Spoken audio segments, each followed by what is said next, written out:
Hello, my ecom learners! I am Teacher Claire, and my channel offers video lessons for students and some more educational contents.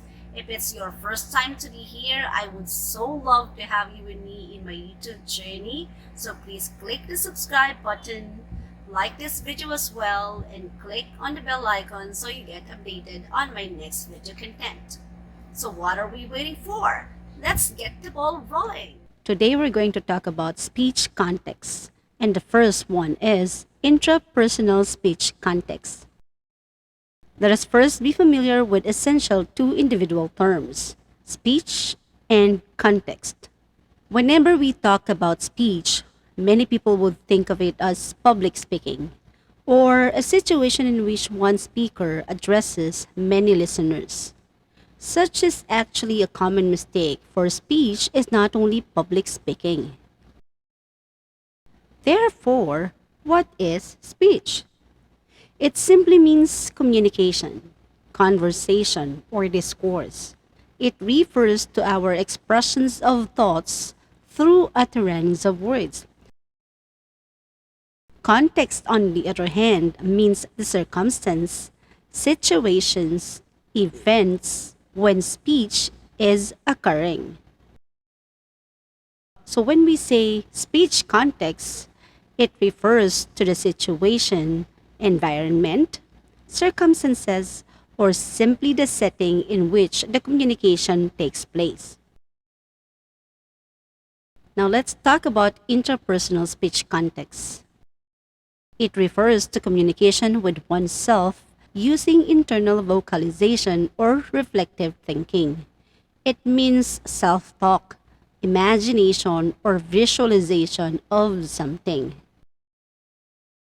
One major question about interpersonal communication is whether it follows the communication process as to its elements. And the answer is yes. Analyzing the intrapersonal speech context, it goes like this. You are the sender. The message is made up of your thoughts and feelings, and the channel is your brain, which processes what you are thinking and feeling. You are the receiver, and there is feedback, in the sense that as you talk to yourself, you discard certain ideas and replace them with others. What are the purposes of intrapersonal speech context? For one, it helps build and maintain self-concept. Example, when you're reminding yourself of how good you could be on a certain task that you're about to do. Next is it helps us achieve or maintain social adjustment. Example is when you're calming yourself when you get stressed. These are just two among the many purposes of interpersonal speech context.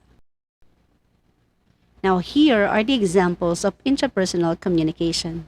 Let's say you receive a message from your friend inviting you for a lunch tomorrow in your favorite restaurant. As you're about to reply, you are thinking and remembering your happy experience eating in that restaurant. You remembered the taste of the food, the physical ambience of the place, and everything about it. Not until you send a reply, you are communicating to yourself as you remembered those things. The next one is, let's say it is almost deadline, yet you haven't submitted your project in oral communication. For some reasons, you have submitted all the others except oral communication project because you are too shy to speak in English. So you told yourself, if others can do the project, then so you can. Another example is when your teacher gives the class an instructions about a certain task. Then you keep on reading it and asking yourself how to do it. You analyze every directions provided by the teacher. Then you tell yourself how you may do the task. That is also an example of intrapersonal communication. And these are just some among the most essential information about interpersonal speech context that you have to ponder. I hope you learned something from this video lesson. Thank you and God bless us all.